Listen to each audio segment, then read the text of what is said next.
Welcome to Teach You Academy. This information is for educational purpose only. We're going to talk about step-by-step guide on how to become a government contractor. Step one, you want to decide what you will offer. You'll choose the products or service you want to provide. You'll research if there's a demand for them in government agencies.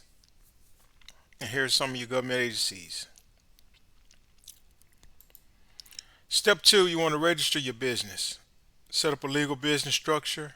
You want to get a EIN from the IRS. EIN is instead of using your social security number, you want to get a business number.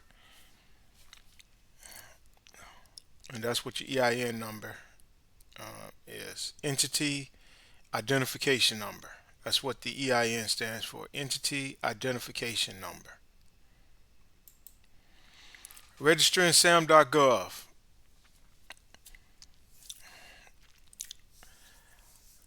And sam.gov is an acronym for System for Award Management. It's required to bid on contracts. Registration is free. Step four, you want to identify your niche code. That is an acronym for North American Industry Classification System.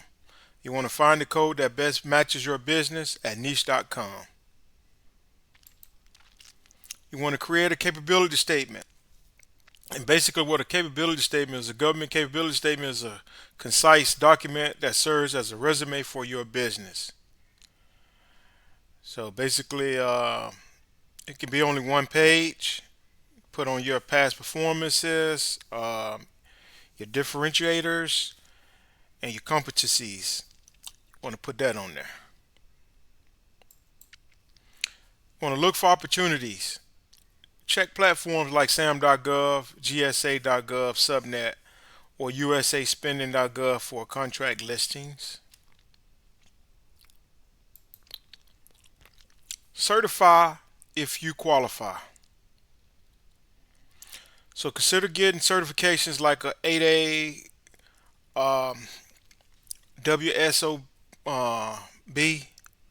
basically a WOSB is a women's owned small business, a SDVOSB as an acronym for Service Disabled Veteran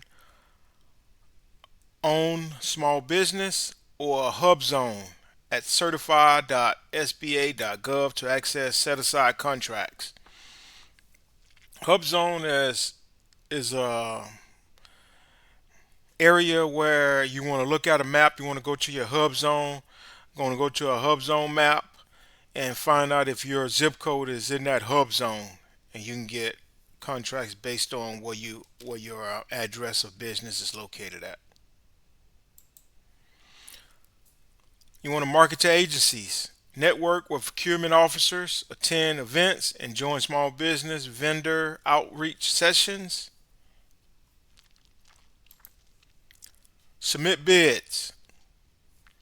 You want to respond to the RFPs or RFQs with customized and compliant proposals, priced competitively but sustainably. So you want to submit bids. In order to get contracts, you have to submit bids. The government will look at your capability statement and the other information they will provide for you, your RFPs and your RFQs, and see if you're the best bid for that contract. And also, they're going to look at your bid also.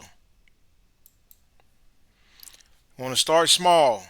Try subcontracting first through a prime contractor. Use subnet.com to find subcontracting opportunities.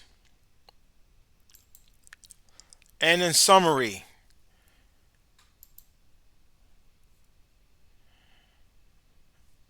you want to decide what you'll offer, register your business, register in sam.gov, identify your niche, create a capability statement, look for opportunities, certify if you qualify, market to agencies, submit bids, start small.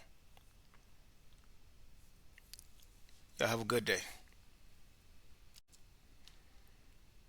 If you'd like to get more information on this government contracting 101, go to Marketplace Digital Products, where you can purchase the course, $49.99, and it'll give you everything you need to know about government contracting. Give you one-on-one information about being a government contracting, services and products.